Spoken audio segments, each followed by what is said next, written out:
Hello everyone, good morning. आप सबका स्वागत है मेरी चैनल कला नेरी में। आज हम ऐसे प्लांट के बारे में बात करेंगे जो कि बहुत इजी वे में ग्रो हो जाता है और अमूमन हर घर में मिल जाता है।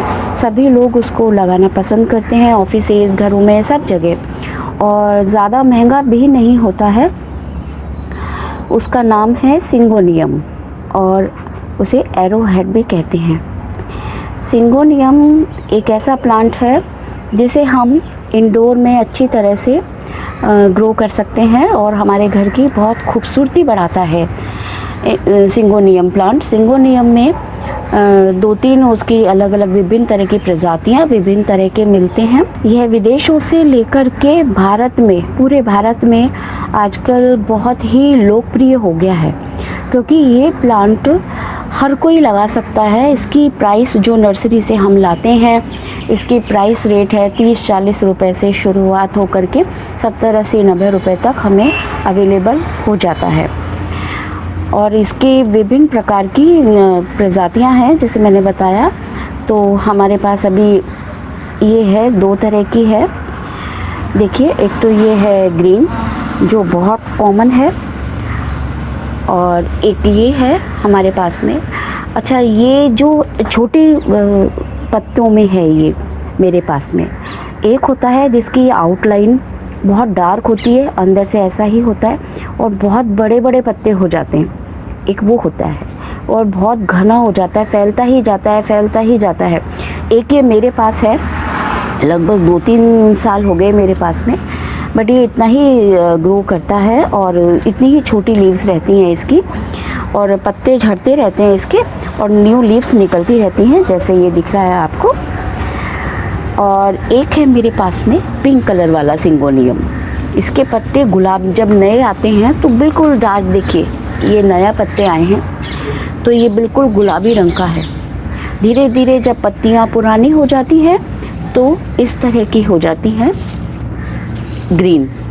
ये देख रहे हैं, ये ग्रीन रंग की हो जाती है इसकी पत्तियाँ।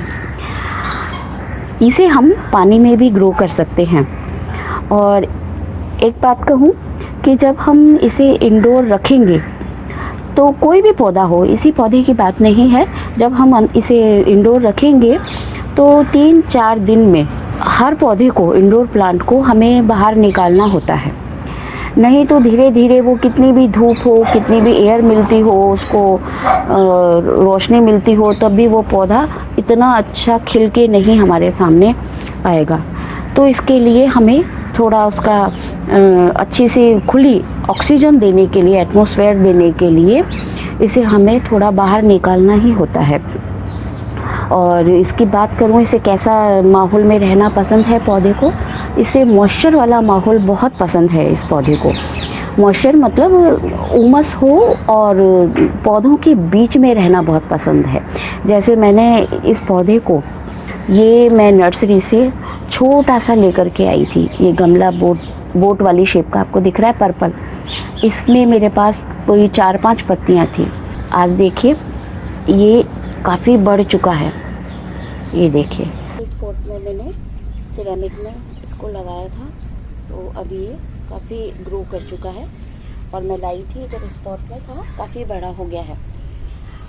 इस पौधे को मॉइस्चर माहौल में और पौधों के बीच में रहने के अलावा ज़्यादा तेज़ धूप बिल्कुल भी पसंद नहीं है।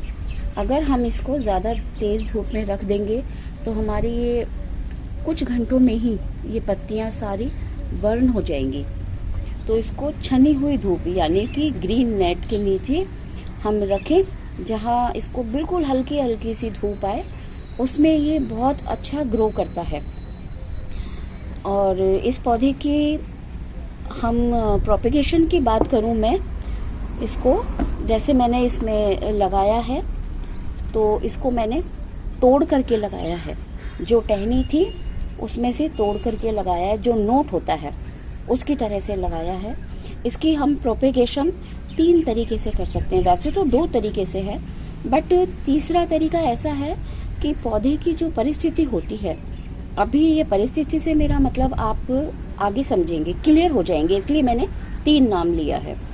कि जैसे आपने मनी प्लांट को देखा है, तो मनी प्लांट जब उसकी लंबाई बढ़ती है तो जो बीच में नोट्स होती हैं, है ना, अब वहाँ से मैं क्लियर करती हूँ। देखिए, पहला पॉइंट तो है इसके, हम जो रूट है, रूट को निकाल करके पूरे पौधे के, जैसे ये पौधा है इसको निकाल करके, और जो रूट है उसकी, उस रूट में से अलग अलग करके, जैसे मैंने मेरे पिछले वीडियो में आप देख सकते हैं, पिछले वीडियो में स्नेक प्लांट का बताया था, उसमें बहुत खुल करके मैंने बताया हुआ है और वीडियो में ही क्लियर किया है कि रूट को हम एक ही पौधे से अलग अलग पौधे मल्टीप्लाई कैसे करते हैं। तो रूट को अलग करके हम कई पौधे, जितनी पत्तियां निकलती हैं उतनी रूट्स भी उसकी अलग अलग डेवलप हो जाती हैं। तो उसकी पत्ती, उसकी जड़ को अलग करके हम कई पौधे बना सकते हैं। और दूसरा है बीच में से कट करके, जैसे मैंने इस पौधे को लगाया है बीच में कट करके, और ये करीब इसको 20-25 दिन हो चुके हैं। ये देखिए, तो ये हल्का सा इस पे धूप आ गया है तो ये थोड़ा यहाँ से बर्न हो गया है, लेकिन पौधा हमारा ग्रो कर रहा है, ये पत्ती इसमें खिल चुकी है। तो बीच में से उसको कट करके, जैसे ये बढ़ गई है तो इसको हम जैसे मनी प्लांट में करते हैं, यहाँ से नोट है, नोट के नीचे से तोड़ दें और इसको लगा दें मिट्टी में। पहला तरीका तो ये है हमारा कि तोड़ करके उसको ग्रो करना। दूसरा तरीका, पहला है जड़ को अलग करके ग्रो करना, प्रोपगेशन करना उसको। दूसरा है बीच में से टहनी को तोड़ करके। और तीसरा ये तरीका है कि जैसे मनी प्लांट जब बढ़ जाता है उसकी अच्छे से ग्रोथ हो जाती है। जैसे ये देखिए, इसकी पौधा यहाँ पर है ना, पौधा हमारा यहाँ तक है, लेकिन ये मनी प्लांट की तरह बढ़ करके ये देखिए यहाँ से यहाँ तक आ गया है। हमारी गिन्नी भी बैठी है, देखिए ये बढ़ गया है। तो आप देखिएगा कि इसमें जो नोट्स हैं, जहाँ से हमारा पौधा डेवलप करता है, तो पहली नोट तो इसकी यहाँ पर है, दूसरी यहाँ पर है, ठीक है, नोट तो हो गई। अब मैं जो तीसरी बात कर रही हूँ, तो आप देखेंगे ये नोट में ये जो होती है, ये जड़ ही है पौधे की। तो ये जड़ जब, जैसे हम मनी प्लांट में इसको किसी जगह दबा दें, जैसे मनी प्लांट को दबा देते हैं, ऐसे ही सिंगोनियम को मिट्टी में अगर यहाँ से हम दबा देते हैं तो यहीं से हमारा नया पौधा बन जाएगा। यहाँ से ये जड़ है ना डेवलप हो जाएगी, और फिर उसके बाद में हम दूसरी यहाँ से कट करके और ये जड़ नई बन जाएगी और हमारा पौधा यहीं से तैयार हो जाएगा। तो ये तीसरा तरीका एक ये है। अच्छा, इसकी मैं बात करूँ, जो ये बेल की तरह बढ़ रहा है, तो ये कई तरह से प्रोपेगेशन तो होता है, जड़ से काफ़ी बढ़ जाता है, लेकिन जो मैं लंबाई की बात कर रही हूँ मनी प्लांट की तरह, तो ये पौधा हमारा कम से कम इसकी लंबाई बढ़ती है 7 से 8 मीटर तक इसकी लंबाई बढ़ जाती है। मनी प्लांट की तरह से ये लंबा हो जाता है, और इसको हम तो बेल की तरह से भी हम इसको लगा सकते हैं। इसकी ग्रोथिंग टाइम का मैं बात करूं तो सर्दी में लगभग ये पत्ते रहेंगे, पौधा नहीं मरेगा, बट ग्रोथिंग ज़्यादा बढ़ेगा नहीं पौधा इतना ज़्यादा, जैसा अभी बिल्कुल खिला खिला लग रहा है। तो सर्दियों में ये कंडीशन नहीं होगी। तो इसका ग्रोथिंग पीरियड, जो ग्रोथिंग टाइम है, वो गर्मियों का है, अभी का, मई, जून, अप्रैल। अभी जून में आप किसी भी सिंगोनियम को देखोगे तो उसकी ग्रोथिंग बहुत अच्छी हो रही होगी, काफ़ी बढ़ चुका होगा। और इसको सही टाइम लगाने का, अगर हम कट करना है, हमें इसे लगाना है पौधे को, तो सही टाइम ये मई जून का ही है। वैसे तो इसमें पेस्ट का अटैक होता नहीं है, मिलीबग का अटैक होता नहीं है। अगर होता है तो इसमें हम नीम ऑयल को पानी में डाइल्यूट करके, और इसके जो ये पत्ते हैं, पत्तों पर और पीछे भी हम, जैसे क्रोटोन में करते हैं, पीछे भी स्प्रे कर सकते हैं और थोड़ा रूट्स में कर सकते हैं। और फिर भी अच्छा, हम डेली रूटीन में अगर उसमें स्मेल आती है तो 15-20 दिन में नीम के पत्तों को बॉईल करके, उसको पानी में मिक्स करके उसका भी छिड़काव हम पौधे पे कर सकते हैं। मक्खी मच्छर भी ख़त्म हो जाते हैं, जिससे पेस्ट का अटैक बिल्कुल लगभग ख़त्म ही हो जाता है। पानी की बात करूं इस पौधे में देने की, तो इसको बहुत ज़्यादा पानी की ज़रूरत नहीं होती है।